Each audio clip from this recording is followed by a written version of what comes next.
Oh, the AirPods Okay, have boom, disappeared. boom, we're now recording. So, got everybody here. Sans one, but she'll be here soon. I'm going to the podcast. And Yeah.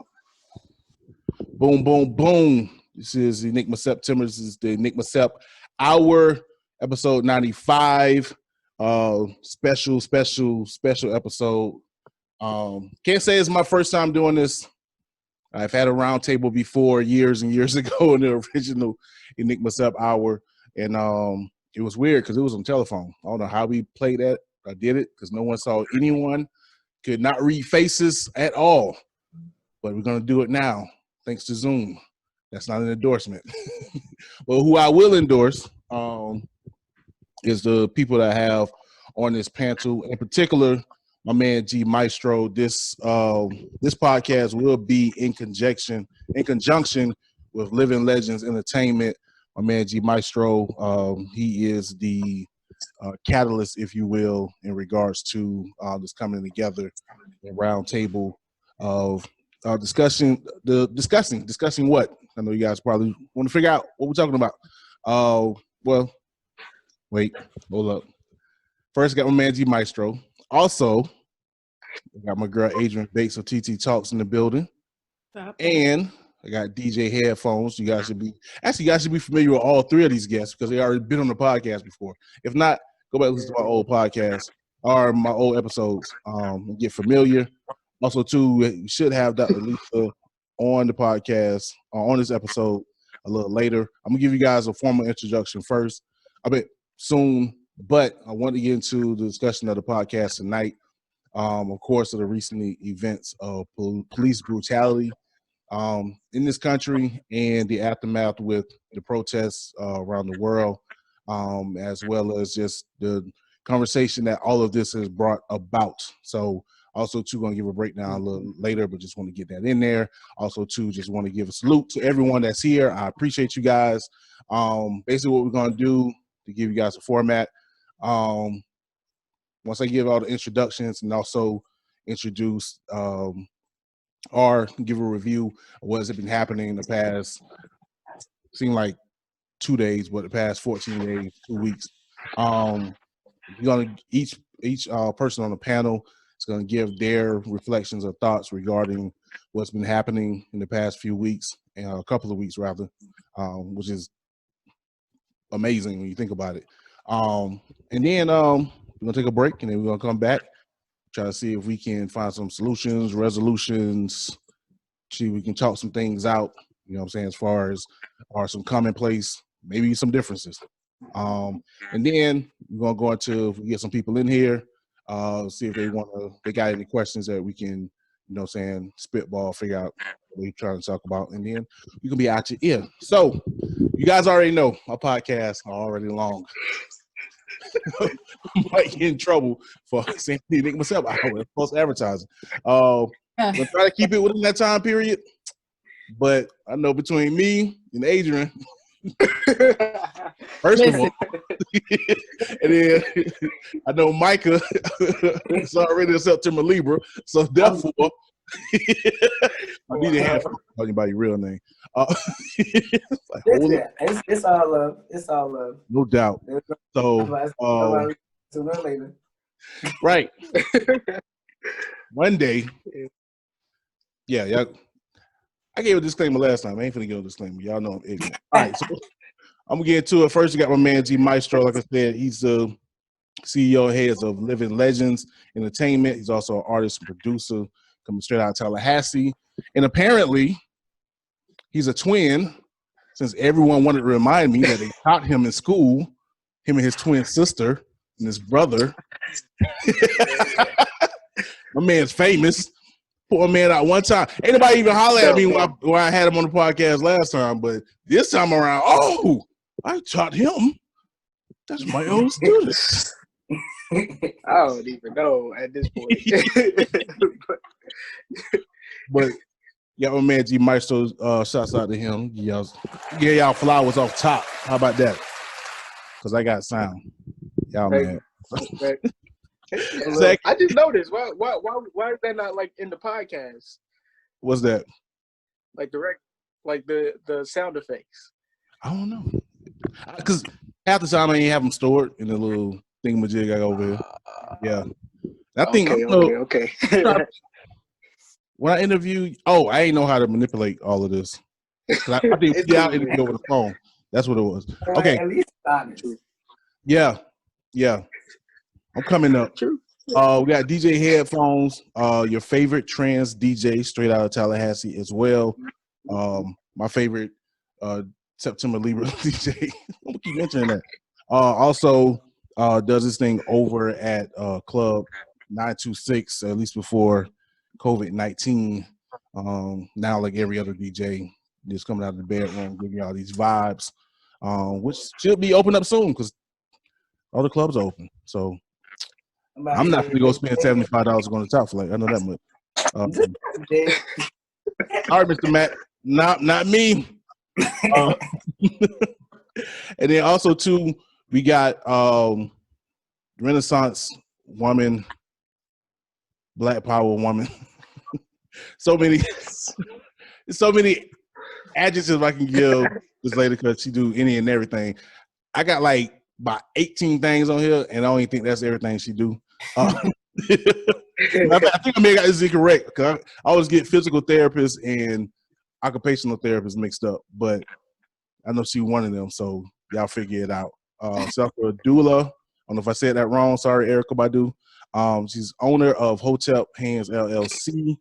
She's a music producer, a vlogger, a podcaster, also the host and producer of TiTi Talks. Coming also from Tallahassee by way of Tampa, Florida, 813. I do my little research.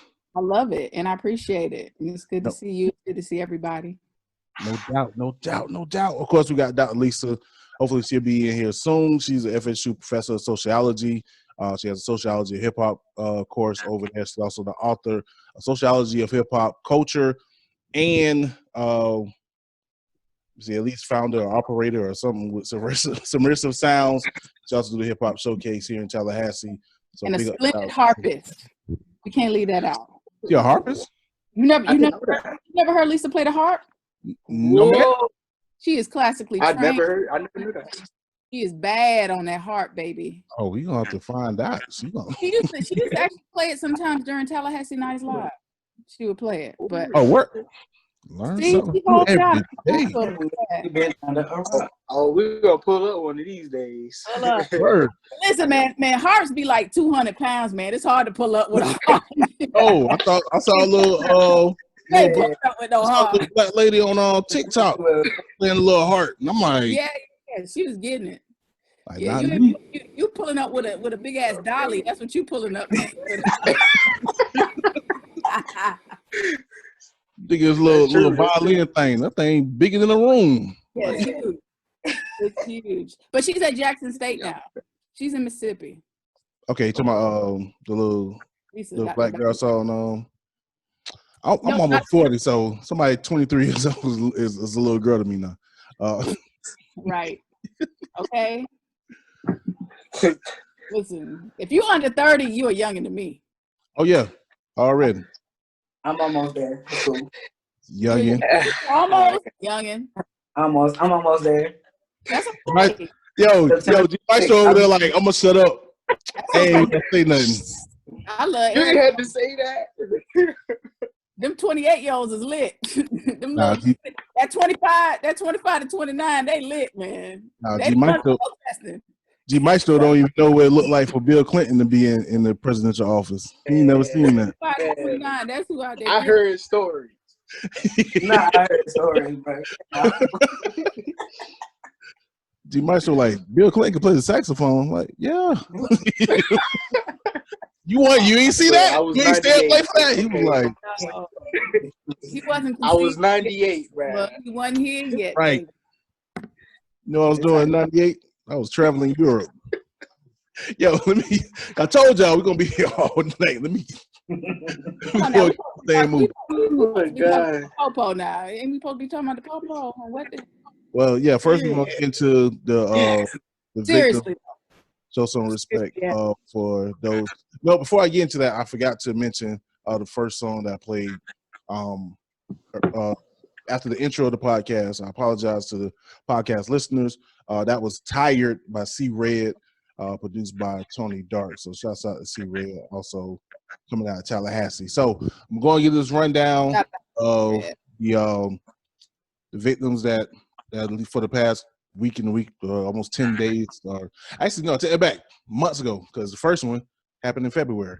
So give us a short rundown, and then we're going to get into our reflections.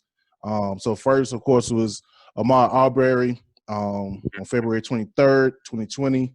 The 25-year-old was fatally shot in Brunswick, Georgia, while jogging down Holmes Road. He was pursued and confronted by two white men, Travis Michael and his father, Gregory Matt Michael, who was also a former officer who was armed and driving a pickup truck. The event was recorded by a third white man, William Rhodey Bryan, who was following Arbery in the second vehicle. All three men have been arrested and charged at this point in time. The second victim is Breonna Taylor. Shortly after midnight on March 13th, Louisville police officers executed a no-knock search warrant using a battering ram to crash in the door of the apartment of Miss Taylor. The would have been 27-year-old African-American emergency room technician. After a brief conversation between her boyfriend and the cops, there were several shots that were fired, striking her at least 8 times. Her boyfriend was detained, but eventually cleared of any charges. For what I know, there's no arrests been made or any firings. Like I mentioned, at the point of this recording, or the day of this recording, would have been her 27th birthday had she survived that tragic shooting. Shouts out to Dr. Lisa. We leave just a moment, Miss Dr. Lisa. That's what I'm saying. Too. And what else we got? Okay, number 3, George Floyd on May 25th, 2020. Mr. Floyd, a 46-year-old black man from Houston, died in Minneapolis, Minnesota, after Officer Derek Chauvin. I haven't been watching the news that much, so I don't know how to pronounce his name. A white police officer kneeled on his neck for almost 9 minutes while he was handcuffed to the street. Two of the officers further restrained Mr. Floyd, while a fourth officer prevented onlookers from intervening. During the final 3 minutes, Mr. Floyd was motionless and had no pulse. Officers made no attempt to revive him, and Mr. Chauvin's knee remained on his neck as emergency medical technicians attempted to treat him. They have been arrested, all 4 officers, and fired from the department. And the fourth person is Tasha Tony McDade on May 27, 2020. The 38-year-old African-American trans man. He was a trans man. Was fatally shot in Leon Arms apartment complex by an officer who I don't think has been named yet, even though there was an announcement they would name him, following a fatal stabbing of Malik Jackson in nearby Saxon Street. Early reports indicate that McDade was misgendered as a woman. On May 28th, the police department described McDade as a woman who identified as a man. I was at this, even though I can't recollect that I knew Tony personally. I have been told that I did know her at least through passing. Him, I'm sorry, I apologize. Told y'all I'm a fool. Did know him in passing. Matter of fact, the night before his murder, he was in the house or in the apartment of one of my cousins. He was also a cousin of one of my cousins, as well as a family friend to a few of my other cousins. So now when I talked to them, most of them did not either know or recognize Tony as he. However, I'm taking from the fact of his last video post on Facebook that a lot of people saw that he recognized himself as he, or at least your boy. So in that regard, we're going to respect his mind and refer him as such. So again, much respect to my people and I respect y'all mind, but at the end of the day, I gotta respect his spirit, and that's what we're gonna do. So that's what we got as far as the latest victims that has fallen victim to police brutality and has caused multiple protests and sometimes riots in various cities across the world. So I'm going to give everyone their piece. Like I said, we got everyone got 3 to 5 minutes. Now, I don't want to be that guy, as Beanie Man said, but we'll cut your ass off. No, but seriously, just try to speak freely, but just be mindful. And first, I'm gonna go ahead. Matter of fact, I'm gonna go like this. I'm gonna go G Maestro. So I'm just gonna go in order, y'all. I see y'all on my screen right now. So we'll go with G Maestro, Dr. Lisa, Adrianne, and then Headphones. So G Maestro, you up, bro? Hey, I'm cool with ladies first. That's fine with me. Actually, if I could, I'd prefer to go last. If we were doing this in group stacking, I'd be last. So. Gotcha. All right. So, well, first off, I am G Maestro. I'm the CEO of Living Legends Entertainment. I'm also an artist, producer, and mixing and master engineer or sound engineer. But I brought this attention to E about this only because I trust his credibility as far as the community and his voice, to get the message across that it's time to organize, in my opinion. It's time to really have a Renaissance mindset to like how we look at these certain situations. It's not just police brutality to me. It's like prison reform, and other things that affect not only just the Black community, but any other minority community as well. So that's just why I wanted to call this together. Hopefully there are people in the chat as well. But yeah, this, especially the one that happened here, does hit home. So it's possible to happen anywhere. So if we can come up with some solutions, I do have some sorts once we get it all figured out together. But I do thank you all for, allowing me the moment. Salute. That's my man. Can you even go over a minute? 1 minute, couple seconds. Come on, boy. All right. So, so we got Dr. Lisa at the bottom of the map. We're gonna go ahead with I'm a fool. I'm gonna be Steve Harvey. I'll be more Steve Harvey than what's the man? Travis. What's Travis? Travis Smiley. Don't think I ain't gonna be. First of all, I ain't gonna push up on nobody. But anyway, so I will be a whole fool out here. Anyway, we'll go ahead with Adrianne. Go ahead and speak your mind. What's up? So there's a poem that a good friend of mine, she's a famous poet, her name is Sonny Patterson. And the title of this poem is called We Know This Place. It's a very powerful piece. I recommend that y'all listen to it. She's from New Orleans and she wrote it right after Katrina, or during rather. And so I was listening to you and you were like, sparking from events that happened, a few weeks ago and then back in February. But this is really like one blip in like a continuum that has happened for centuries, for a very, very, very long time. And so sometimes it's very hard to encapsulate centuries of conversation into, small hour-long or even 2 or even 3 hour-long increments. We're talking about intergenerational issues and problems that are continuing to carry over. And, we're having a very difficult time being able to solve a lot of these problems. And then it's difficult to solve problems when they've never really stopped. They're continuing to happen. So it's psychologically fatiguing, it's emotionally fatiguing, it's disorienting if you're not trained and you're not prepared.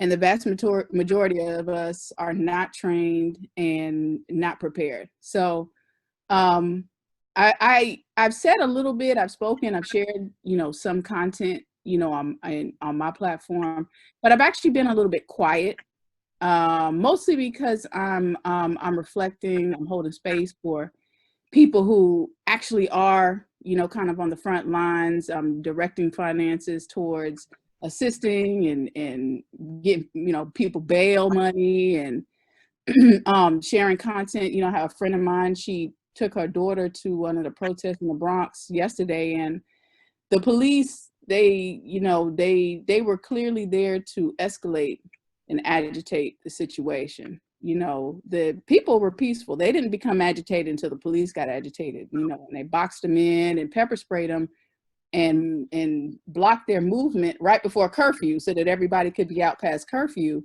People are trying to leave, but they were boxed in. And so, without rambling too much, the thing that we need to do is, if you're not already, you have to be extremely clear about what's happening. You need to either be on board with what people are doing or, get the hell out of the way. Even if you don't agree 100% with how somebody's doing something. If somebody's doing something that's helping and benefiting, either help them or get out of the way. Don't derail and try to, get them off of what they're trying to do and derail them with a whole bunch of stuff. If somebody is out there trying to do something, figure out how you can help. Offer a constructive, criticism. There's nothing wrong with that either, because we do need critique, and we do need to be able to take critique with love and be able to administer it with love. But essentially, get out of the way. I'm working on a blog piece right now about how, in order for some major shifts to happen, you're going to have to work with people who test your values. You know what I mean? If you're a hardcore conservative, the person that you may work with may be a trans person. It's going to have to be. We don't have a choice. If you're somebody who's super Christian, you're going to have to link up with an atheist or an agnostic. You're going to have to. We don't got time for this petty shit, because there's a machine at work that is, preventing, any type of mental and spiritual and emotional and economical well-being uplift, you know what I'm saying, of oppressed communities all over the world. So as y'all can tell, I got a lot to say on that. So I'm gonna cut it here, because I be done ran the rest of the show, but I want to make sure that, we have a sincere dialogue here, and I'm always interested to hear, different voices on what's going on. So, yeah. No, I already know, and honestly, I'll sit here and listen. If you did, been through a couple of your lives, and it's always interesting. So, and that's why I wanted you on here. I appreciate that you can talk, and I like what you talk about, and this discussions is important.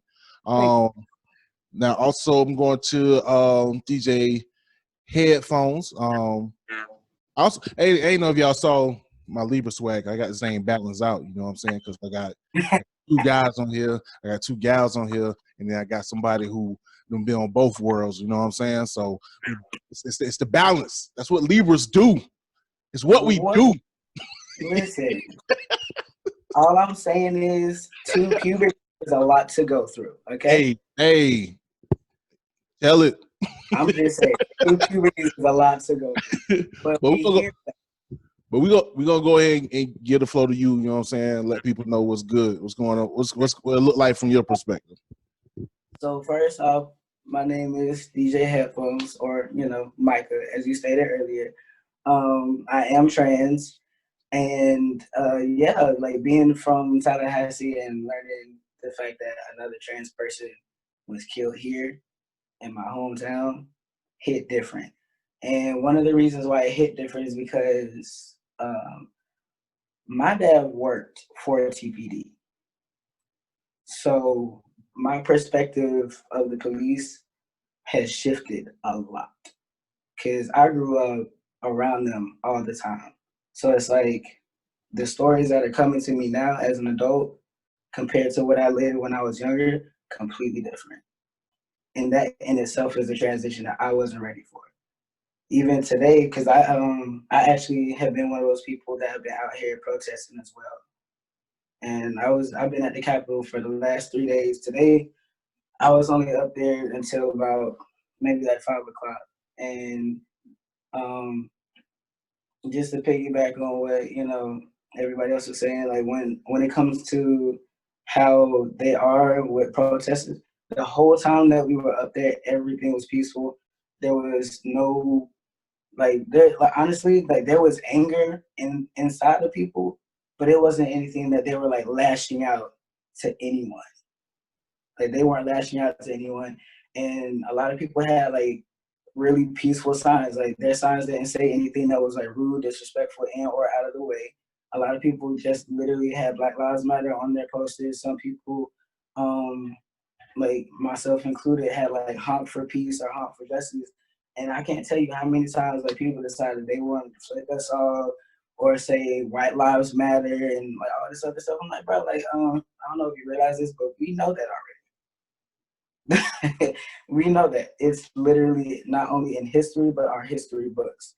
So like as far as like the whole situation is like a lot of things about it are completely jacked up. Honestly, I feel like, and even earlier today, because they were protesting at the Capitol, but they ended up walking to TPD. And I was kind of skeptical about going, but I ended up going anyway. When I went there, I saw one of the officers that knew me since I was little. And he was one of those officers or whatever. He actually spoke to the people and was like, listen, I understand how y'all feel. I can't tell y'all how to feel because honestly, if I wasn't in this uniform, I would be marching with you. So it's like in that aspect or whatever, yes, like that does feel good. But at the same time, that was only a small group of people compared to everybody else who was there. So it's like, and then I know like I got some really dirty looks because like this guy's like, he's like an uncle to me.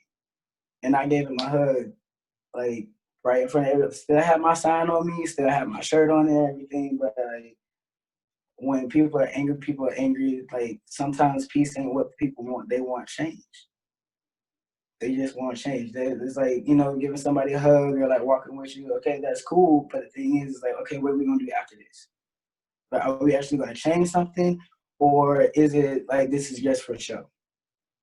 Like people that actually, they want action. And honestly, like even within here, like even here, especially here right now, we definitely need some kind of police reform. Like if you feel like you're going to be scared standing behind a badge, you don't need one. Like this is the type of job where you put yourself in the line of fire. If you feel like you're afraid of fire, this is not the job for you. Like it's not. And then going to the Tony situation real quick. For like speaking from a trans perspective, especially like how the way that, you know, Tony was talking on live and everything like that, and it sounded like, you know, like it wasn't I mean, obviously, being jumped, that's gonna get you riled up regardless. Like wanting to retaliate, that's gonna get you riled up. But one thing about being trans is it's not just a physical change; it is also a mental change. There are a lot of things that I felt like instead of Tony being killed for it, I felt like they just needed to find some kind of help for him. So, but that's, you know, that's my take. Because like I listen, because I will go for at least an hour. So I'm gonna stop it right here. No doubt. It's appreciated. You know what I mean? And you just added a whole new thing. I wasn't even really thinking about it. I didn't know your pops was in the force. So yeah, that's a man. That's a whole new dimension. You know what I'm saying? As far as seeing it on both sides or whatever. But yeah, Libra swag. Anyway. I'm a goofball. Last but definitely not least, and I also, like Headphones said, he had been out there on the front lines out there in the protest. Dr. Lisa as well has been out there in the protest. Being that, you know, she's a sociology professor, it's interesting to see that she's putting her teachings to work and actually working in real time. So Dr. Lisa, I'm gonna give the floor to you about your experiences and regarding recent events. Thank you. I really appreciate you including me in this, and hi to, I know, G Maestro, and I'm very happy to make the acquaintance of you. So the position that I've been, I'm sorry, my dog is barking. Hey, you listen to the last podcast. Yeah, my dog Kobe was making all the noise, so we get it. It's cool. Yeah, I spent that last 6 weeks of the spring semester trying to teach over Zoom, and it was just an incredibly frustrating experience. But in any case, I'm going to go plug in just a minute, so I'm not going anywhere. So if you see me go to like blank screen, I'm coming right back. But I wanted to say, yeah, I do. I've been teaching full time for about 10 years, and I was a returning adult student when I went back to school. So I was in school for a long time too. So for 10 years, I was studying at FSU, and then been working there for 10 years since I finished my dissertation. And my focus has always been and was in graduate school, social justice and social inequality. So every class I've taught at FSU has always been centered around that. And I let my students know that on the very first day, this is where I'm going to be coming from. So, there's a bias to what I'm going to be telling you, because these are my interests and this is what I focus on. So I came so close to driving to Minnesota because my friend, some of you may know Edwin Mackey, Black Spades, as one of his businesses or one of his projects. He was a guest in my class this spring, and he left to go there before things heated up here. And I really wanted to go, but I have teenagers, and I thought maybe not a good idea to do the 19-hour drive because we might not survive that part. Just the three of us in the car for 19 hours. So on the one hand, the opportunity to actually be active locally has been a weird sort of like side blessing of this. I mean, I definitely don't want to make any of the things that have happened in Tallahassee, like there's no reason to cast that in a positive light. There are horrible events. There's a history of these horrible events. It's like you were saying, it's not anything we're not used to seeing, the convergence of these events, maybe with the coronavirus and everything, it's a different time. And the political, it just feels like things are at a different moment than we've had in the past. But I'm so honored and I feel so fortunate to be able to get an opportunity to support the people in our community who are doing this work. I have been out every chance I could get. Usually once I get there, it's hard to get me to leave, I get really nervous on the way there. A lot of my friends are really concerned about people getting involved who have ulterior motives, who might be there to cause problems or to, like everyone's been saying, it's really peaceful. I mean, other than a few broken windows on Saturday, there's just nothing to report other than people really working together and, wanting to have their demands met. I think another thing that's important is there are local demands being made to our police department for transparency, for the videotapes, for recognition, and also for the person who was driving the vehicle, Zachary Jones, I believe was his name, driving the truck that ran into the crowd on Saturday. So that has been added to the list of demands naturally. But I think there's such a large number of different groups involved locally, just even locally. I mean, you've got TCAC, you've got CCMA, you've got, if you follow them on Instagram, the Movement 850. Now there's a Facebook page trying to coordinate all of these various groups, and it's called Rallies for Black Lives in Tally on Facebook. I mean, even right before we did this, there were at least 3 organized events happening simultaneously. So I've just never, since I've been in Tallahassee, 1987, I've never seen so many groups working for one sort of similar outcome, and so I'm very heartened by that. And I feel like my place is literally support, like working to communicate and pass information and networking. I record a lot of the events when I'm there, and I put it up so that people can see exactly what the tone, you know, what the situation is, and also so people know where to go to come out, because like you were saying, this group moves. They walk a lot. We cover some ground. Like 1 minute you're at the Capitol, the next minute you're in front of like Westcott, you know, building in the fountain, and then you're back at the Capitol. We're getting our steps in, you know. But so people want to join, but I'm fading away, y'all. I'm about to move. But people want to join, but they don't know exactly where to at any given time. So I think it's helpful just to have people there sort of like getting the message out. I bring masks to give away in case someone wants a mask. It's hard to remember when you're there sometimes that there's a virus, because it's very consuming and it's a big enough issue by itself. So I just, I feel like my place is to sit back. That's why I asked to go last. Support. I don't want to say listen, because everybody keeps going, we're listening. I mean, how the fuck can you not be listening? Like, honestly. I don't want to hear another politician say we're listening, because this isn't new information. They shouldn't have not known already. It's such a cop-out. Like, one of the ways that social movements are always slowed is by people who make the people explain over and over again what the problem is. You know, oh, really? Is it a problem? Tell us about the problem. Let's make a commission to study the problem. Let's get a group together to think about this problem. It doesn't need to be reproven over and over again. That's just a slowing tactic, you know? So I'm here to help in any way that I can and be supportive. And I'm going to move inside so there's light. And I'm sorry about that, y'all. No, you good. I thought it was funny. It was Dr. Lisa and to give me Mona Lisa vibes over there with the Trying to be serious. Man. almost fitting. I was like, yo, what's he like Mona Lisa? I have a high special effects budget over here. Okay. No, trust me, I tried it one time before I interviewed Backpack, and it was like, nope, that's not gonna work. I was hoping it would work, but it's not gonna work.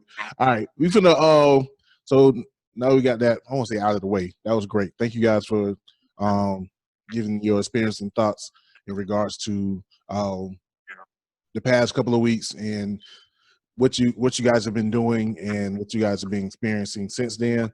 We're gonna go into this next track, and then we're gonna come back and just discuss things as far as what we think can be done, or just have a general discussion about just the things that we've read, seen, things of that sort. So I'm going with my man Marcel P Black featuring Big Sant with Black God Fresh, and we'll be right back. This is the Enigma Sept Hour. You got time, baby.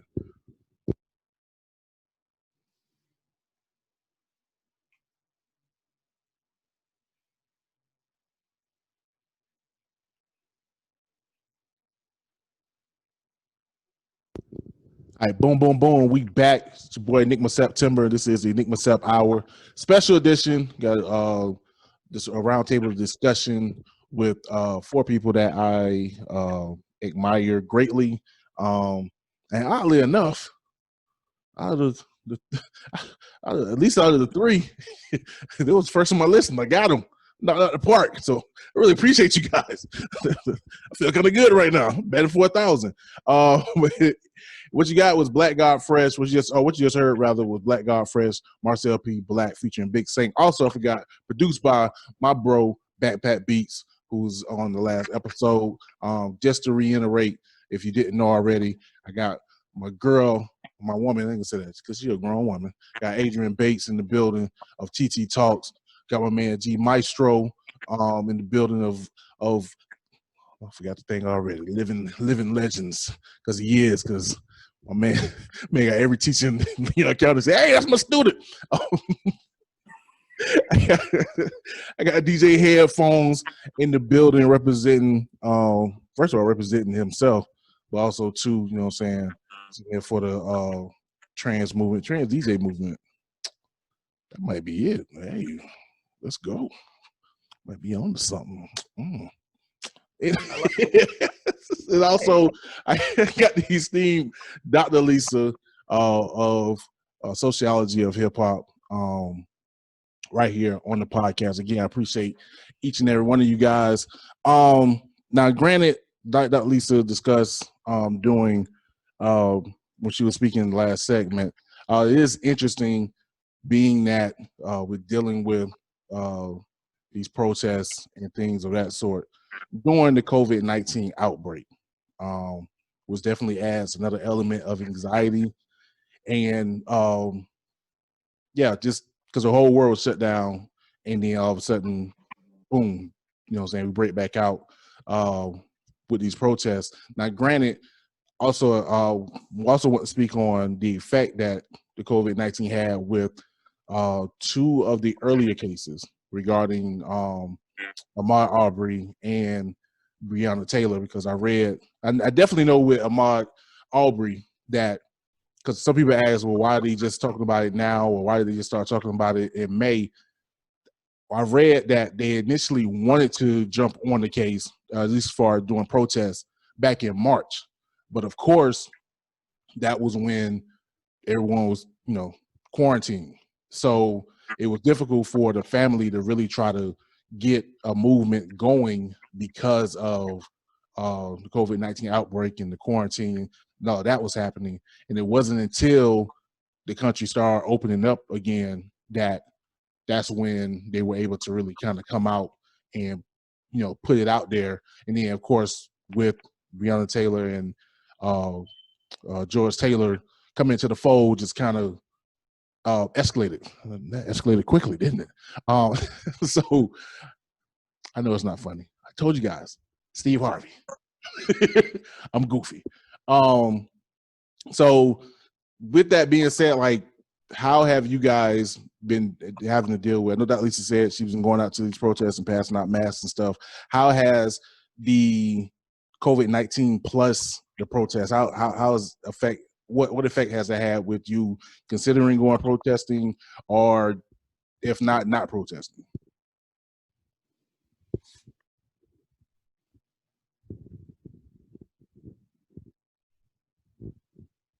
I know all y'all like to talk. Oh, well, Y'all, I was waiting on somebody else. I was Going in line, bro. like, y'all don't bring y'all asses to this discussion. The worst thing about radio is dead air. Y'all killing me here. No, that's cool. But yeah, what are you guys' feelings about the impact of COVID-19 in these protests? Being almost back to back. A lot with that. I mean, it's a lot to talk about both of those things at one time.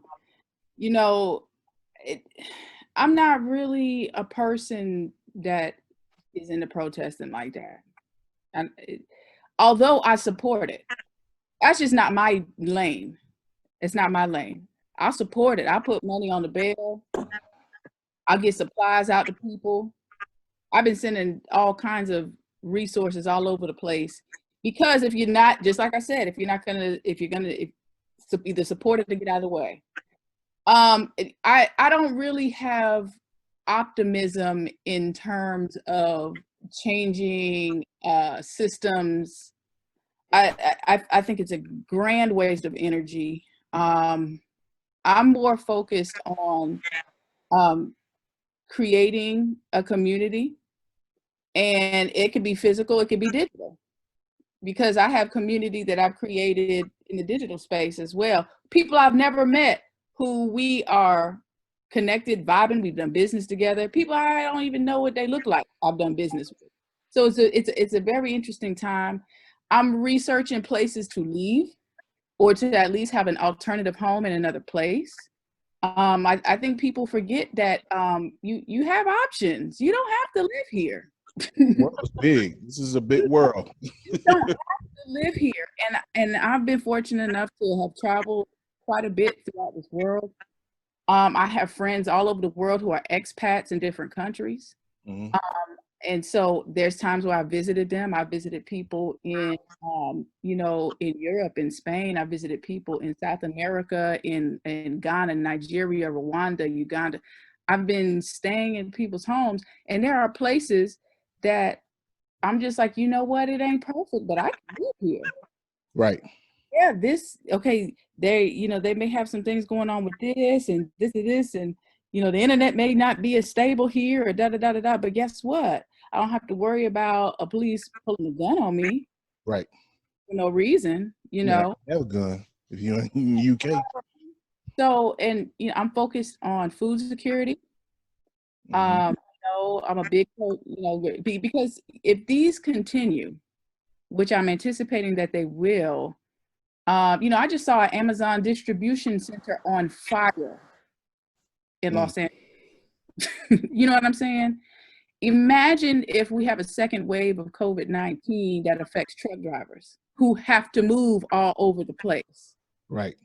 Imagine if it spreads through them and our trucking system shuts down. We're not going to be able to eat anything. Right. And so I'm focused on things like that. You know what I mean? You just had the tissue issue when it first popped off. You know what I'm saying? Oh, just tissue. We still can't find no damn Lysol in the store 3 months. 3 months later. Imagine when that happens to, we're hearing things about meat plants that are having issues going on. Like, we're starting to hear all kinds of things going on of a slow collapse, Now, best case scenario, things can kind of swing around, officers go to jail. We start to have some conversations on a policy level about changes in that's best case scenario. Right. Worst case scenario, they're gonna burn this motherfucker down. Right. And probably gonna fall somewhere in between there, when it's all said and done. So I'm focused on, if I need to leave, where am I going to go? Am I going to be able to have a livelihood?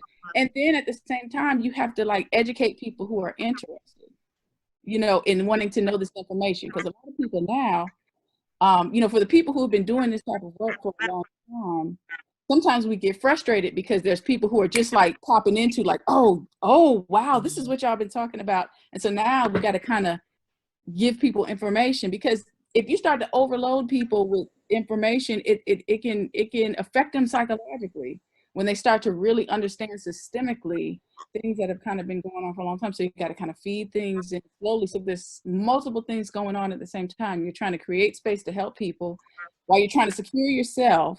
I'm an essential worker and I work at a hospital, but something could happen with my position. People will be having jobs one day, and then the next day, they get a call. People are just losing jobs left and right. And so or they can keep their job, and all of a sudden is Lord looking down from heaven. You seen people's 401k taking a dip. What's going to happen when they be like, okay, 25% of your retirement is going to be permanently gone? That's a possibility. You see what I'm saying? So there's multiple things happening, and then we have a pandemic on top of that. I'm appreciating people who are bringing supplies and masks and sanitizer and things out to the people, because when you're in a protest situation, particularly when in the cities where it's really large and people are packed in, you're creating a super spreader type of event. You know what I mean? Dispersing, and then that just going. Right. Now, if all of them people get together and we do not have a spike, then that's another interesting point that could happen. I'm interested to see how they're going to pan out. That's what I was kind of looking at. I was like, let me find out. It don't, it's not as severe as predicted, and then what I'm saying. Hopefully that will kind of give people that security to go out. But I wanted to jump on something which has been really important in my eyes as far as information, in particular misinformation or disinformation, because that's one thing that's, especially the past couple of weeks, keep referring back to an episode I did about 3 weeks ago about going into Trump land and going to all these Facebook posts. Anytime I saw somebody that looked like they supported Trump, I go dig into their Twitter, I dig into their Facebook to see what was it that kind of influenced them to go that route, and really try to understand where they came from. instead of just thinking that they were just freaking idiots. And it really came down to just a lot of misinformation. But also too, with doing that, I realized that happens on, I don't even say both sides, because things are not just black and white. There's a bunch of gray areas, but I see it in different aspects that a lot of people will harp on misinformation, especially if it supports what I guess they want to believe. And it really, for me, like, comes off as like a really real danger. And to bring it back, like with the protests, like even the other day, they get ready to do this gathering here at Cascade Park. And apparently before that popped off, there was rumors of either Antifa soldiers coming to wreak havoc in Tallahassee, or the KKK was coming to wreak havoc in Tallahassee. And it was just this big fear that was going on. It was just all misinformation. But even with the protests, you get people that's going off saying, oh, this is happening, that's happening, or this not happening, this not happening. It's just, like you said, people get bombarded with information and a lot of misinformation, and it causes irrational fear, irrational just thinking, period, irrational confusion, just people just taking whatever sides, and then cause more confusion and make it harder for us to come to a solution. And that, to me, I feel like that's one of the biggest issues that we're dealing with, especially today in the age of social media, where information is seemingly everywhere and people just grabs to whatever they want to grasp onto. So do you guys either do you have any type of mechanism not to get caught up in too much or the wrong information, or do you have anything that you can give to the people to say, look, this is what you can do to kind of stay away from those rabbit holes that can lead you right down the wrong path? I believe it's all about just being there, honestly, like being exactly in that moment. Like even going back to your last question, I'm not one to actually protest because I've done it before. So of course, if we're protesting about the same thing again, it's like I said, now it's time to organize it. Like, okay, we're not just coming with this one topic, but going to your next question here, I believe just being there, just being in the protests or being, supportive in it in the moment, because I even had that problem. Like, okay, they're saying this on social media, on the news, but they're saying another thing on social media. So we're in that era of confusion to where our history books tell us different, where it was just one story and that's it. But I mean, even having conversations with some of my older family members, there were different perspectives about everything. So of course, I think that, again, just being being there in the protests, or even being around it, like even how we're doing right here, just having a group discussion and everything, it's just about being there. That's just me. That's facts, though. Like, that's definitely facts. Cause even prior to us going to TPD when we were protesting earlier today, it was like a whole lot of ideas of, oh, they're gonna try to run up inside the TPD, they're gonna try to do this and they're gonna try to do that. And all they did was occupy the space. They occupied the space, and while they were there, there was a girl that was registering people to vote, because they were trying to make sure that you're not just sitting here with your signs, being mad and doing nothing. Like, it's actually about being there. And the thing is, like, I've been to more than one protest, because I was there when I was there when they were trying to build a wall to keep all the immigrants out, because Trump feels like all Mexicans are horrible. Whatever. Even though I had a fear suits and made in Mexico, we're gonna leave that alone. But basically, like, it was like a lot of notions or whatever of, something bad that the protesters were gonna do. But I also went to a protest yesterday, and they did a march yesterday, and it was very organized. The police were involved, and someone had said, because I don't know if you know, but there have been different posts going around saying that there were bricks and stuff laid out along the lines of where they were going to be, marching and everything like that, but there was no construction in sight. Right. Now, those were supposed to be like speculated rumors about, things that were going on, only to find out that one of the guys who was the coordinator of the march itself was riding down and actually saw it. Mm. And it's like, for that situation to be something that you had pretty much speculated as a rumor, and it's almost like, it's like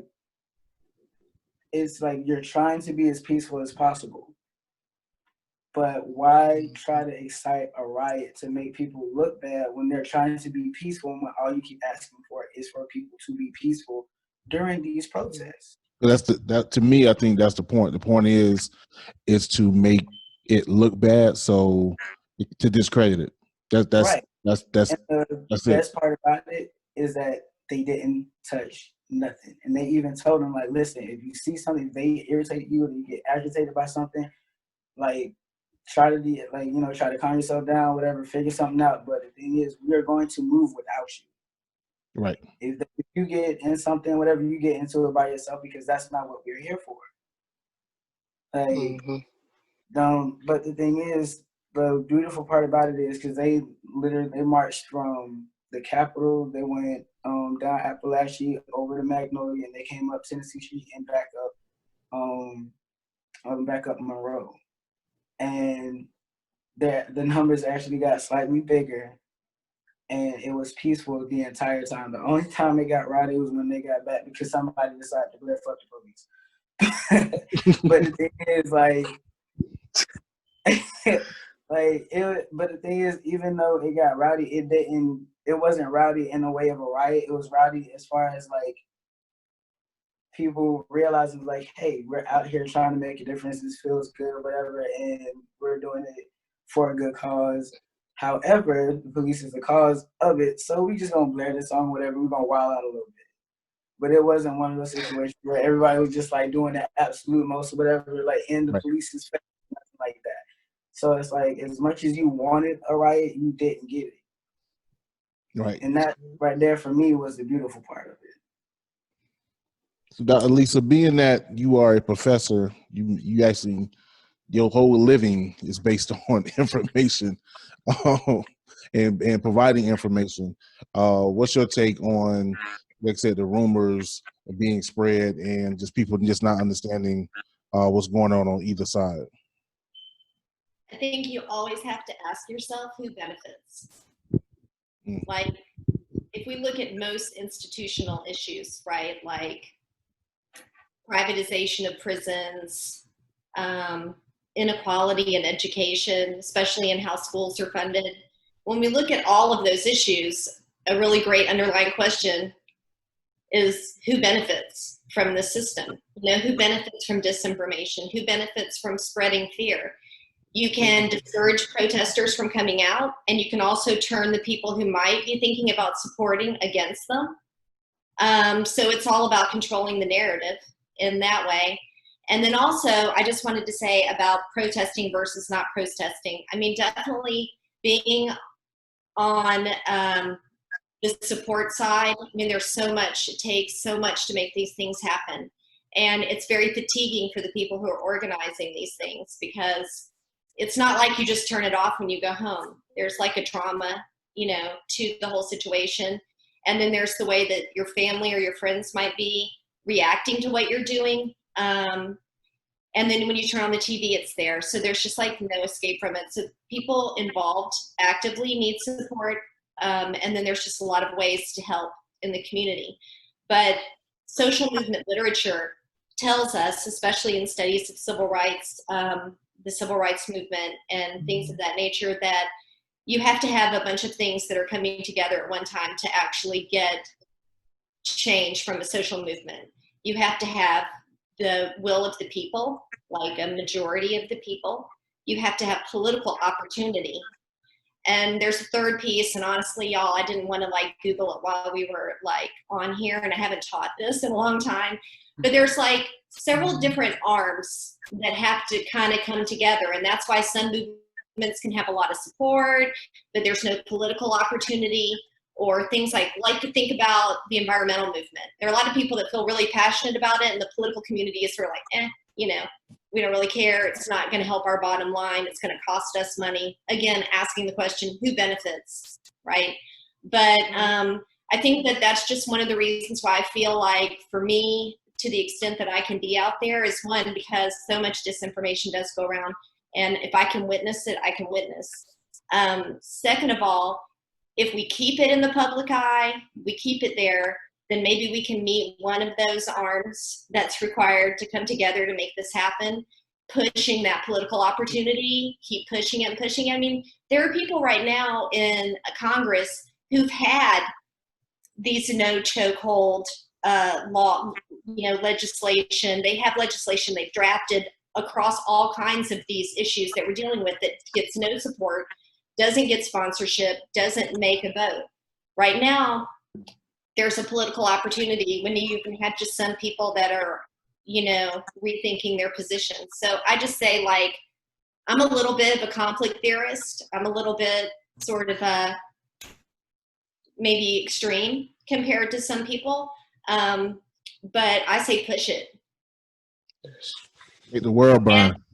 And I would love to leave the country too. I've thought about that, but my only experience is everywhere I've gone, they have issues that are similar. Like when I lived in Italy for 6 weeks a couple of years ago to teach for FSU, it was immigration, which was all about race, and it was a huge problem there. And it's like, okay, for 6 weeks I could pretend like this is like Disneyland because I don't vote here.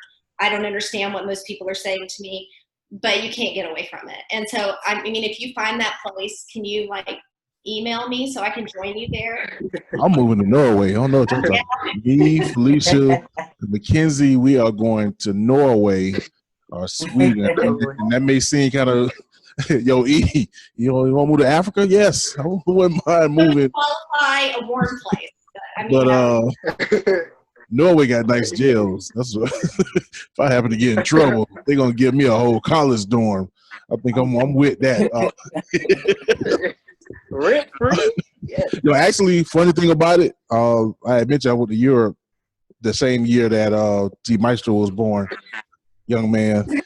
But like growing up, okay, I'll be real quick. So in third grade, I was told that Amsterdam had a higher standard of living in the United States. And at that point, I thought the United States was the greatest country in the world because propaganda. So I was like, yo, I want to go to Amsterdam. And I finally got the chance to go to Amsterdam.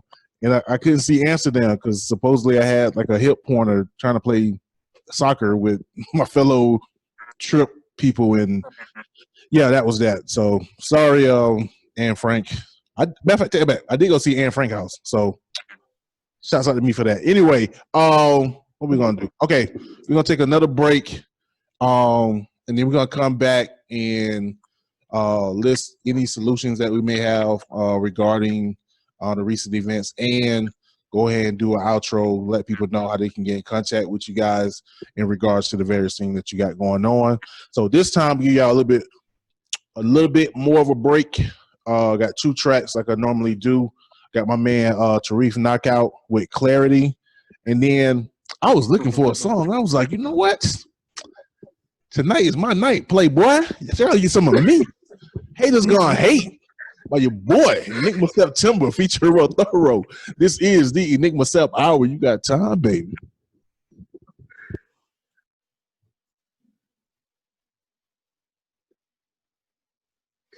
Tonight is my night.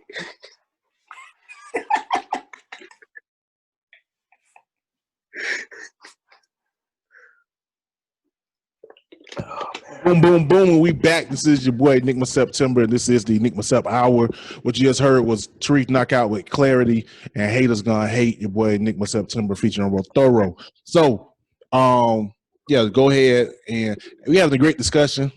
Honestly, those who don't know, listen to the podcast. We're doing this at night on a Friday. I don't want to keep everybody here. Plus, she ain't gonna hear this until Monday anyway. Feedback their order and stuff. See, she don't know that I can see it on the laptop. So I need to get up out of here before she get us out of here. She don't follow. I'll find my credit card going off. Anyway, baby, I'm joking. I am joking. Declined. You did order something, but I'm joking. It's fine. So before we get up out of here, if you guys basically want to give final thoughts or solutions that you have regarding situations or the tragedies that we've been dealing with, and also too, if you want to go ahead and let people know how they can get in contact with you for whatever various things you got going on, this is the time. So actually, Adrian, you want to go ahead and kick it off? Go ahead and do that. Okay. What do you want me to talk about, Enigma? I want you to give us your grand wisdom on how we can get rid of these fools and eradicate them from this earth so we can live the life that our ancestors wanted to live. Well, my hardcore answer is not an internet conversation. But I will Tell it. I need the content. You can't keep it all for yourself. No, Safer. No, I'm joking. No, just responsible with the information. But seriously though, there was a let me find it real quick. There was a video I saw. Somebody, as a matter of fact, several people sent it to me in regards to just a strategy on how to navigate this. And I'm going to give you the brother's name so that y'all can look it up. It's a brother named Byron Wilson. Looks like hashtag how we fight. And he put down just a very good, just a very clean, clear strategy on how to respond, how to divest from companies who are not, supporting what's going on, how to support the companies that are actively, standing up and doing what they need to do, making sure that we're supporting the people on the ground. And we also need to understand that we need many things on many different levels. We need people who can engage the community in translating legal speak, because, legal jargon is a mess if you're not, an attorney or somebody who is very well versed in it. So being able to explain in lay terms to community members about the legalities of what's going on. There's a financial thing that's going on. You know what they always say, when America has a cold, Black America has the flu. So if there's an economic downturn that's happening in the United States, then that means that, Black people, brown people are the ones who are primarily getting the huge brunt of that blow. And so being able to address things on that level, there's spiritual aspects that go on to it that's very, closely tied in culturally. There is, as far as physical protection for us, we need to actually start to engage our own type of way to police our own selves, really. We got to be able to govern ourselves and govern our community so that we can limit our contact with law enforcement. We have to do that until the whole law enforcement thing is overhauled and completely restructured from the ground up. We have to be extremely responsible, and that means that we need the work of a lot of our Black and brown veterans who are military trained, who know how to handle firearms, who are good at surveillance, who are good at watching what's happening and good at responding and training civilians on how to protect themselves and be safe.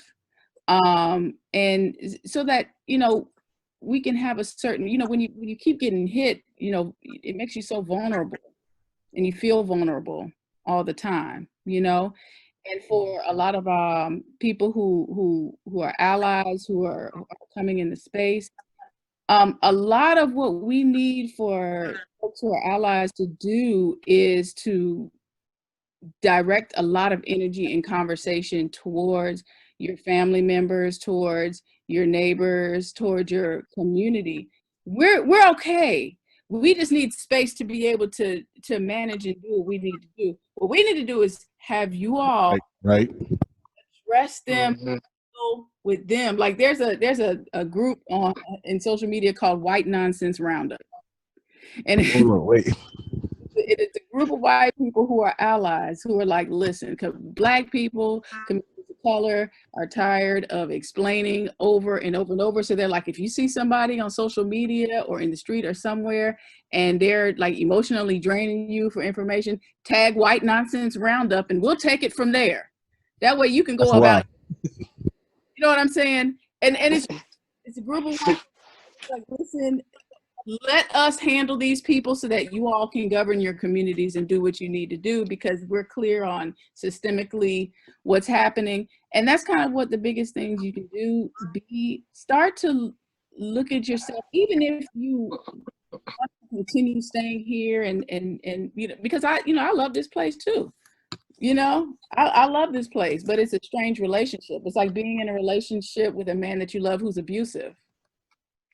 You know, imagine a man who you dedicate your life to, who you love, and he beats your ass every day.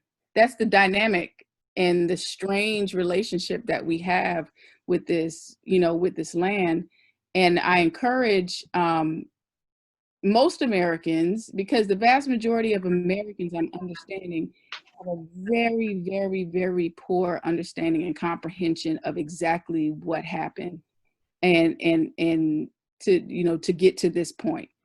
There, you know, there's a lot of being willfully obtuse. There's a lot of just either being seriously ignorant or willfully ignorant yeah. Yeah, I think people are also not very well versed in just how insidious and complex, you know, this is why there's so much tension, because this is something like I said earlier that has built up over time. And I think if people take the time to really understand what the hell happened, it's fascinating. I've been studying this for a long time on both sides of the water. I've been studying what exactly happened and how everything all intersects, coming from West Africa and Central Africa, coming through Brazil and the Caribbean, and coming through all of these different places. And then you had Black people who were here before all of this too. There's that dynamic. And so there's a lot that's happening that just people are just not privy to. And so they have a lot of conversations and a lot of commentary about what's happening today, but it's falling flat, and they just don't have the range for that conversation because they're like 400 years late. There's so much that, right. You know, I implore people to educate themselves. There's a lot of documentaries that happening, you know, that have happened, all kind of stuff. You know, there's a whole list. And there's a lot of scholarship. And if you really do care, you would actually just take the time. We're in the age of Google. You can Google anything you want. Right. You can look up anything you want on YouTube University, on anything. I've never had any type of mechanical experience in my life. I have built a washing machine damn near from the ground up just by looking at videos. So if I just fixed our toilet looking at a video. Handyman. Systems, you can apply that same rigor, you know what I'm saying, to looking up and figuring out what's going on. If you don't know what to do, use the Googles to find an organization that is, and send them a check, or reach out to people on social media whose views you are learning from and respect, and send them an email like, listen, thank you, what's going on. If they have a piece of work or something that they're doing, or organization, support it. If you're kind of feeling lost in whatever you want to do, find the people who are doing things that you want to do. You can find whoever you want in this world, anybody you want. And so, you know what I mean? Right. So let me see. Go ahead. I wanted to share. Just go ahead. Someone, you mentioned scholarship, so let's give them a few names. Sure. Of course, Kimberly Crenshaw, who famously named or coined the term for intersectionality. She has a great TED Talk about institutional violence against Black women, speaking of Breonna Taylor, and the way that Black women's names get lost and do not get the attention that others do. So check out Kimberly Crenshaw's Say Her Name TED Talk. Also, there's a gentleman, and some of you probably have already seen him on TV or are familiar with him, but his Dr. David Williams is the Harvard professor of public health and African American studies. And I was checking out his publications today based on just his little abstract he gave of one particular piece recently. He does a lot of analysis on health outcomes and discrimination. And he had a really great piece that he was talking about, because sometimes people in a protective way, I'm sure, will say it hasn't impacted me yet, right? It hasn't affected me yet. But just one of the many, many research papers he's published talks about the lasting effects of police killings on community health. And they actually found that a police killing can impact the mental health and the physical health of the whole state that it happens in, the whole entire state, for up to 3 months, and within the minority community, within the Black community, I'm sure is what he's specifically talking about. He didn't say that, so I don't want to put words in his mouth, but I'm going to say he was talking about the Black community and people of color in that entire state suffering mentally and physically for up to 3 months, measurably, after one police killing. And he also mentioned that Black men were 5 times more likely to die in a scenario than that, in that sort of police killing scenario, than a white person, right? So don't forget about Black women. Don't forget about institutional violence against Black women. And these are just some people, like, you could probably go to Dr. David Williams' page at Harvard and just cherry pick some nice pieces. And then when people, because you can say a lot of people live in poverty, right? Or you can say a lot of kids live in poverty. But if you say 1 out of every 5 children under the age of 5 lives in poverty, you're talking about 20% of kids under 5 years old, right? Right. To me, just having one little piece of data, one little piece of evidence that you can give to people real quick off the top of your head. You don't have to know it all. Just pick some things like, 3 months that the community is infected by this. That's a lot of people that are being hurt, and this accumulates. These stressors accumulate over time. That's why you keep hearing people say we're tired, right? Right. This isn't new. This is not new information. It's affecting their mental health and their physical health in an accumulating fashion, along with unemployment and food insecurity and a lot of the things that you mentioned earlier, right? When you were going down the list of all of the things that are needs, right? So it just all adds up. And so I just thought I'd throw that out there, because Dr. David Williams should definitely get some traction on the stuff he's been trying to tell people for a long time. Word.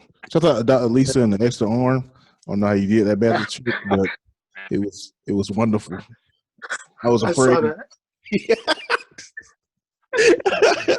Yo, headphones. You got anything you want to add as far as what people can do to try to find a solution, just to the issues that we've been dealing with? To add to what they said, I don't have a lot, honestly. They pretty much that's fine. That is fine. Pretty much everything I had thought about, but because honestly, like, that's pretty much what it is. Like, and I guess you could say in layman's terms, like, as far as like the Black community needs to police the Black community. Like, we really need to get a lock on what it is that we have going on. Really understand, like, there is a problem in our community that we need to fix. I mean, don't get me wrong. I'm not saying that the police is consistently in the right, because we all know that's a lie. But at the same time, just like, if we're not taking care of us, how can we expect someone else to take care of us? You know what I'm saying? Like, that wound that we have to heal in ourselves. Nobody's gonna heal that for us. And another thing is, like, as far as us working together, similar to what they were saying, is like, it's not just okay, well, as far as like Black men and Black women working together type of situation, it's also gay and straight working together as well. Religious and non-religious need to work together as well. Black people have different views. And regardless of your views, we still have to come together and fix this one issue within us. Exactly. And I think that's the thing that people keep trying to overlook, or they keep trying to have like a blind eye to, like, that's not a problem. Oh no, it's definitely a problem. If you have a family dynamic, but there's always that one that doesn't feel comfortable being around their family because of how they are or who they are inside, that's a wound that you have to heal as well. And I think that's one wound that people keep trying to act like it's not still bleeding. So that's, I guess that would be my take on that situation. I add this too, because this is one thing I've, I guess, been thinking about as of late. As far as, like I said, we ought to get ourselves together, but also understand that true unity may not be practical or even possible. So don't let this ideal of us being truly unified stop you from doing whatever. You got to continue to progress. Sometimes some people have to leave some people behind, not just you per se, but you know what I'm saying? Like, just in general, we better leave some people behind. Some people ain't going to be with it. Yeah, I'm just saying. Keep it moving. Have you never heard the story of the Underground Railroad? Right. Some folks got left behind. We just going to be like, all right, wait person, because, we got to make sure that, no, that ain't it. Sorry, not sorry. I feel like it's just some people, you're like, oh, once we get unified, we'll be straight. Like, nah, that may happen. So don't sit on your butt thinking that we're going to wait for everybody to get like, nah. Put your work, nah. G Maestro, man, you know what I'm saying? What's on your brain, Mr. I want to call you Generation Z or so fast. Like, I'm still part of the 90s. I'm fighting. Still part of the 90s, dog. I give it to you. But what solutions or what things you got you want to impart to the people, bro? I'm in total agreement with what everybody's saying, especially Adrianne, about governing ourselves as far as like getting ourselves together, and then of course educating, not only just our community but everyone else around. I believe it's time to stop the confusion of course the media, because that media it affects everything. And me, being the owner of my company, of course I have to oversee a lot of things, especially with like the finances and things like that. So the economy plays a role into it. Not that it's not a money thing. And also a big thing that also has to change is just the generational mindset. Feeling like we have to still do some of the tactics of our ancestors, to get things done, especially when, in those times it resulted into like crazier things, but as far as the protesting, like I said, I've been in the protesting before, of course, specifically about this issue some time back, to now see that it keeps playing a role into, why we're getting together to, fight an issue that's very important, that has to change in our community. Of course, I believe there's other things that we now have to say, okay, since the world is watching, since the world is in one, now it's time to say, okay, here's the list of the things that we want to see happen, if this happens. I do believe in the effect of, one thing happens, it leads to another, of course. So we also have to be prepared for anything at this point, especially now that the elections are coming up and there's a big mass of people, again, that going back to his point, basically saying that, some people have got misinformation, whether that was from our president or just the media in general, and that was a lot to say. I'm not gonna lie to you, but that's just my take. I believe us as a community it is time to bring back those city hall meetings where we're just sitting in, speaking to our politicians, the people that can really make the change, honestly, the people that can actually speak with, the commissioners and things like that. But just to add, can I add something to that real quick? sure. We need to be in the business of grooming politicians. We need to groom politicians. Like, we can't just have haphazard people who are not coming from our communities. We need to find children early who are smart, who are interested, who are compassionate, who work hard, who are interested in government and policies and politics. There are children out there who are interested in things like that. These children are brilliant. These children can break a whole computer down, put it back up, and code. These children are amazing. And so we need to find and we need to groom them, and we need to pay for them to go to school, and we need to pay for them to get and we need to pay for them to get all of the internships and all of the things that they need, so that when they're 30, 35 years old, they're connected to the community. The community holds them accountable, and they are accountable to us. It's a reciprocal thing. And they have their our best interest at heart, and we know that we can trust them because we created them. Thanks. Right? That's true. Adrian, I had a conversation with Pat like a couple weeks ago, and I said it's the exact same thing. We got to start young and raise them up with the understanding. And it's not for politics. Right. It's the same thing with medical schools. We talk a lot about everything happening with medical school. I knew a family who did that. The family had 10 children. And one of them is an architect, and one of them is an engineer, and one of them is a doctor, and 2 of them are educators, and 3 of them are business owners, and and so anything that they need to do, they don't have to go outside of the family for anything. If they need a house built or designed, if they need medical attention, if they need, you know what I'm saying? If they need attorney, they don't have to go anywhere but go into the family group chat. If they need to start a business or a corporation, which the family has probably 30 of them, collectively with everybody, you see what I'm saying? Right. They've got their own barn raising right there. Say that again? So they've got their own barn raising right there. Exactly. So us to think in that way, so that we can, because this is the full fruits of everything that we're doing, we're not going to be able to realize it in our lifetime. Right. You don't plant a seed expecting to have some apples tomorrow.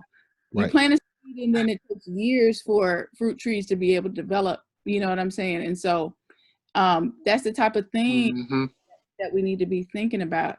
And unless there's an active attack, we need to be disengaging. It's been a I was listening, I put a Spotify playlist together called Rebel Music. It's actually pretty grand.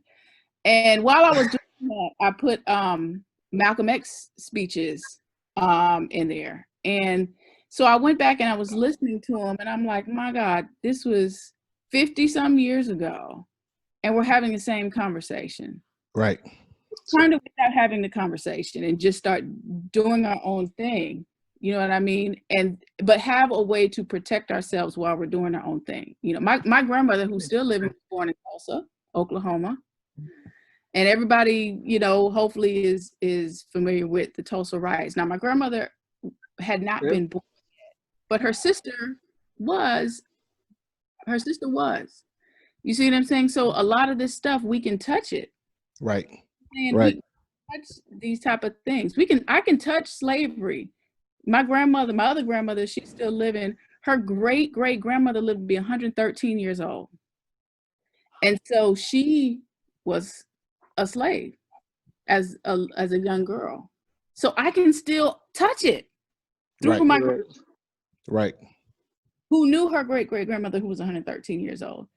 And so these type of things, I can't stress it enough. We have to be so clear, and we have to be so willing to collaborate. We have to Right. put resources, and we really, really, really have to, like, we really don't need to be talking a whole lot. We should be really doing. If you feel the need to talk a whole lot, you probably need to be looking at people who are doing. Find out who they are so that you can do too. Turn that potential energy into kinetic energy and get that thing moving. Like, granted, I say this, I have to get to moving because I got a couple checks already. Oh, you got that message. It's somebody's birthday weekend, and yeah. Matter of fact, by the time all the podcast listeners, if you listen to this on the day this drops, just go ahead and hit Fee with a happy birthday because it's gonna drop on her birthday. I know we're probably gonna be listening as we drive down to Gainesville. So Fee, again, if we are listening, happy birthday, baby. I love you. I'm saying that because I know you're gonna be cussing me out for throwing you under the bus the last half of this podcast. So we're gonna wrap it up. If you guys can go ahead and give the people whatever brief contact information they can get at you, so that if they're interested in any of the services or things that you guys do, they can find you. So y'all can run that off for me real quick. Real quick. I feel like I was talking a lot, so I didn't want to say anything. But while I'm go ahead. You can find me on Instagram at TiTi Talks, TiTi Talks. That's also the name of my podcast. And I'm Adrianne Bate on Facebook. On Twitter, I'm Miss TiTi Talks. That's MSTITI Talks. I believe I'm also on TikTok, and it's You have. I ain't no good. I'm an old lady now. Let me be great. You have fell for it. I love TikTok. I think TikTok is fabulous, but I like social media. I'm interested. TikTok is great. It also is. Yeah. I have like a 10-minute limit, and then I'm like, you know what I'm saying? Let me get off here. As long as I can avoid the little dances, I'm straight. Give me the comedy and the commentary, and I'm good. That's true. Anyway, podcast listeners didn't see that. They can't see that. Maestro, man, go ahead. Okay, for all the podcast listeners, info, bro. I'm just playing. He just hit something crazy. Anyway, just get a visual representation. But again, like I said, I'm G Maestro, CEO, founder of Living Legends Entertainment. I'm just playing. I do have a contact. It's G Maestro the Don on Instagram. If you want to hit me up on Twitter, it's G Maestro _LLE. Check out some of my music. Just look up G Maestro on any streaming sites. Also, I have a studio now, Living Legends Sounds. So if anybody needs some services, any type of music services, even music consultation, I'm here for it. I'm trying to get some like more A&R stuff. So of course, bear with me. I actually just graduated barber college yesterday, so I have more time than anything now. So and also with E, I'm probably gonna do another interview. We got to do it on the Zoom now. So it's like, but again, just speaking on the topic, just Renaissance. It's time for a new mindset. It's time for a change in our community and how people see us. So yeah, and like I said, I'm open anytime. And thank everybody for coming as well. Word. Dr. Lisa, release the magic. Now we see your beer background. Pause. Real. So FSU sent out a message to us saying that when we're doing classes or official Zoom, we're supposed to use an FSU background. So that was left from my meeting today, my departmental meeting. This is really me. That's TV tray, right, for the TV eating. Right. Balance. That's a lovely lamp. Thank you very much. I have Zoom lighting. But in any case, I tell you, I'm really looking forward to when we can get back out in public and be together, because I miss people. I especially miss our music events. So I'll give you a couple ways to contact me. I really hate email, to be truly honest with you, because I teach several hundred students a semester, and so email is just, it's always bad news, it seems like. But I'm going to give you that anyway, just so I don't give you only a social media tag and you think I'm hiding. It's lisa.munson, that's MUNSON, at FSU.edu. You can definitely friend me on Facebook, Lisa Munson, Dr. Lisa. On Instagram, I have a few different accounts because I sort of have my main account, which has everything that goes on everything else. So at Dr. Lisa _, there's no period, just DRLISA _. I have a Sociology of Hip Hop Instagram. It's at Sociology of Hip Hop. And I also have one for music specifically, because when I do the music events, because we've done hip hop, we've done a little bit of reggae, we've done some house. So to be inclusive, we put it all under at Submersive, SUBMERSIVE Sounds. That's it, Submersive Sounds. Submersive 850 is the actual at. So it's the combination of subversive and immersive, right? So it's subversive, submersive. So check us out. Hopefully one day we'll all be getting back together again to make joy and music and share community. And in the meanwhile, reach out to me anywhere on any of those things. If you really want a response from me. Updates ready to install. Sorry. The best thing to do is to contact me on IG. It's the smallest number of messages, so I can get to you really fast. And that's for all you hip hoppers, those interested in sociology and how hip hop and sociology intersect. All you horny white men, don't do it. No, I will come after you. Alert from. Yeah, alert from that. Don't try to come after Dr. Lisa. I know why y'all been listening to this whole thing, because you, hey, she's beautiful. Don't do it, bro. Them hip hop classes, I love it. DJ Headphones, let people know how to get in contact with you. I'm so. I told you I'm a whole fool. It's still my podcast. Just a character, man. Just Big FOOL, my boy. Jeez. Got time. But yeah, DJ Headphones, that is me. Your favorite trans man with a plan. You can find me on Instagram at LZGX_DJ Headphones. Again, it's LZGX_DJ Headphones. On Facebook, it's facebook.com/DJ Headphones. No spaces. Do I have a Twitter? Yeah, I do have a Twitter, and it is at DJ Headphones. I'm sorry, I did not break down to get TikTok. I couldn't do it. I couldn't bring myself to it. Like, everybody's like, you should get one. You should get one. I'm sorry. Hey,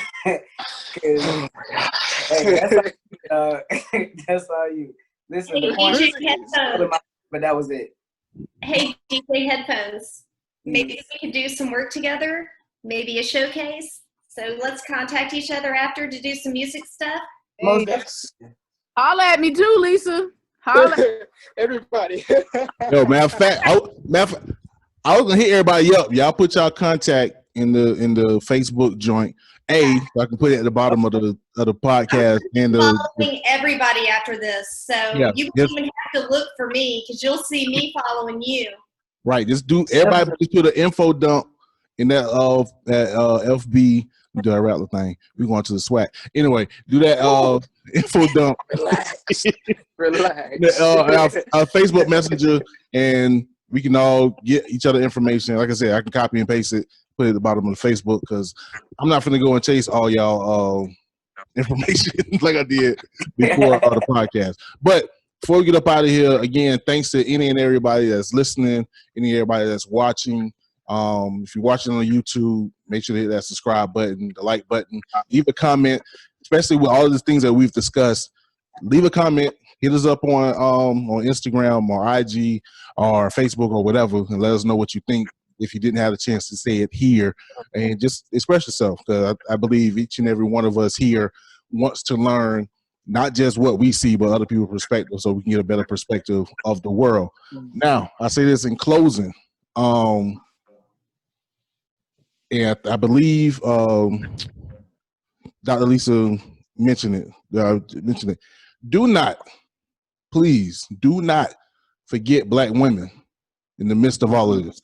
Because I got to admit, when I see Breonna Taylor, I see my daughter as an adult. Like literally the same features, those cheekbones, that round nose, those chinky eyes. I know the podcast can't see it. That's what my daughter looked like. They did that to someone that looks like my daughter, bro. So don't forget. Don't forget. Black women suffer just as much as we do. Trans people suffer just as much as we do. So don't trip and get caught up in this. I'm cool with loving Black men. I am straight with that, literally, because I'm a Black man, straight Black male. That's cool. But I got my privilege. Don't forget our Black women. Please don't. Please. Because they ain't did nothing yet. Them cops still walking around free. And they was dead wrong. And I'd be damned. I'd be damned if something happened to this one. Keep going. We all here for you.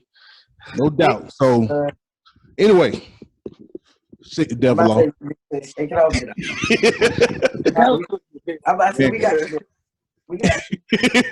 Well, I appreciate each and every one of y'all for being here. Everyone that's listening. But again, we're gonna go and get at y'all here.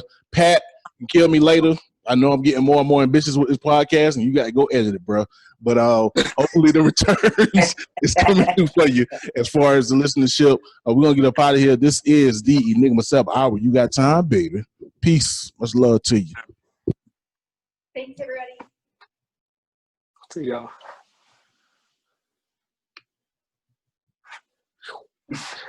Oh. That was really